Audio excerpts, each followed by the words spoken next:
Apata Uyes Entertainment TV, your #1 birthday arena.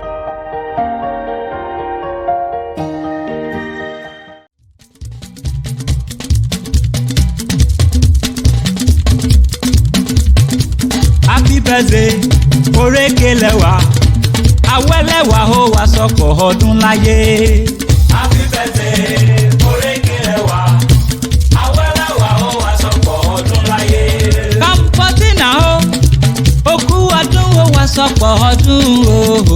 Happy birthday, orékelẹ́wà, awẹ́lẹ́wà ó wá sọ́kọ̀ ọdún láyé. Ọmọ òde, ọmọ Felicia ó wá sọ́kọ̀ ọdún o. Ṣó ti gbọ́? Happy birthday, orékelẹ́wà, awẹ́lẹ́wà ó wá sọ́kọ̀ ọdún láyé. Àpátápàrẹ wìdé olódodo ló wá dòdò òdodo wá bá mi lódò òdodo pẹ̀lọ́pọ̀lọpọ̀ dòdò òdodo nínú odò òdodo kí n lè bá máa kéwì òdodo fẹ́ni tó létí òdodo tó ń gbóhùn òdodo lẹ́nu olódodo. Ó yá lónìí ọjọ́ ìbí Arẹwà, mo fẹ́ máa kó lóríire ọmọ Kọ́mpọ́tínà. Ìtùnú Olúwa alábàámọ̀dùn ẹnu mi. Òrékelẹ́wà, awẹ́lẹ́wà, ọmọ ire tó rẹwà tó tún níwà. Bíjí ń fi wàá fanimọ́ra nífẹ̀ẹ́ wàá deni mọ́lẹ̀. Kò sí àrà tí ò lè fẹ́ wà dá ìwà jẹpọ́nù láàjẹ wà sáyà. Ó mọ́ lára bí òyìnbó. Kò kúrú jù bẹ́ẹ̀ ni ó ga jù, ó rí rùmúrùmú lómi lára lóní fẹ́ẹ́rẹ́fẹ́. Ẹlẹ́rìn ẹ̀yẹ, ẹ̀rín owó ní máa rìn kì í pariwo. Ǹlẹ́ ọmọ owó kúnlé owó kókó. Owó jẹ́ ìsinmi ọmọ owó kádẹ̀dẹ̀. Òkú ọdún, òkú ìyèdún, àṣèyíṣàmọ́dún, àṣàmọ́dún sẹ̀mí.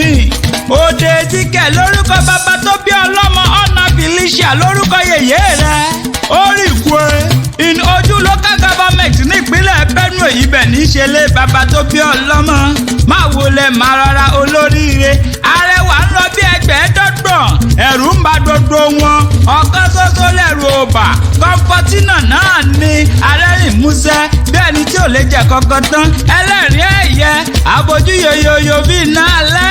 Abojú dédé bí ìtẹ́gbin. Ó rẹwà oníwà oníláárí oníláárí oníwà tó pọ̀. Ǹlẹ́ mo kí ọ dáadáa. Àṣèyíṣàmọ́dún. Àṣàmọ́dún sẹ̀mí láṣọ Ọlọ́run ọba mi. Ibi abábí ni ìlú ẹ̀lẹ́ nítorí lára oríkì ìlú tá a forí rẹ̀ sọlẹ̀ sí ó ń bẹ lára oríkì wọn pé ibi abábí ni là ń ṣe. Ẹ̀fọn aláàyè la forí rẹ̀ sọlẹ̀ sí. Ó yá jẹ́ wọ́n máa kí ọ tẹ̀fọ̀tẹ̀fọ̀n. Ẹ̀fọn pẹ̀lẹ́ ọmọ olókè. Òkè kó má láyé tìlé ogun èdúlé àwọn ẹ̀fọn kúmòye lọ́mọdé lágbàlúlé lóko ibi abábí ni là á ṣe. Ìmọ̀mọ̀gbàgbé ulé Ọlọ́run la báríà. Ẹ̀fọn pẹ̀lẹ́ ọmọ olókè. Èdúlé àwọn ẹ̀fọn kúmòye ọba láyé lú ẹ̀fọn ìwàràbà mẹ́fà kété ìdí ẹ̀fọn mú gbọ̀ngbọ̀n àkàndá òlú Olódùmarè afẹ́fẹ́ ẹ̀bẹ̀ ó tù ní lára omi ibẹ̀ àmúfọkànbalẹ̀ nkè é járùn ó dènà sẹ́lẹ̀fọ̀n ẹ̀fọn pẹ̀lẹ́ àwọn ẹ̀fọn kúmòye iyọ̀lẹ̀fọ̀n ṣe láwùjọ èrò ùdáhùndáhùn máa ní ààyè ọbalú èjìgàn ẹ̀mọ ùsàjà ùkàgbè ùsòkan ìdí ẹ̀fọn mú gbọ̀ngbọ̀n ẹ̀fọn pẹ̀lẹ́ ọmọ olókè dúlé àwọn ẹ̀fọn kúmòye. Kọ́mpọ́tínà mo kí ọ dáadáa. Àṣèyíṣàmọ́dún, àṣàmọ́dún sẹ̀mí. Àríyáyá ń ti yá, àríyáyọ̀ ń ti yọ̀. Iná ní sàyà ná, ayé ò mọ̀ bọ̀yàyà ṣe ti yẹ. Lágbọ́rọ̀ Ọlọ́run ọba mi òkè. Kọ́mpọ́tínà wò ó, ìwà sáma sàmí àṣẹ. Òní kúdekú, òní tẹ́jú lẹ̀ mọ́lẹ̀. Òní báráyé fọwọ́ tí kẹ̀ǹkẹ́. Ìgbà rẹ ti ń dùn yí Ọlọ́run ọba òní jẹ́ ó tán. Ojú òní tì yọ́, òní ti ká àbámọ̀ ń bọnu. Bó ti sọdún èyí nínú iyì ẹyẹ, wàá tún fara ire.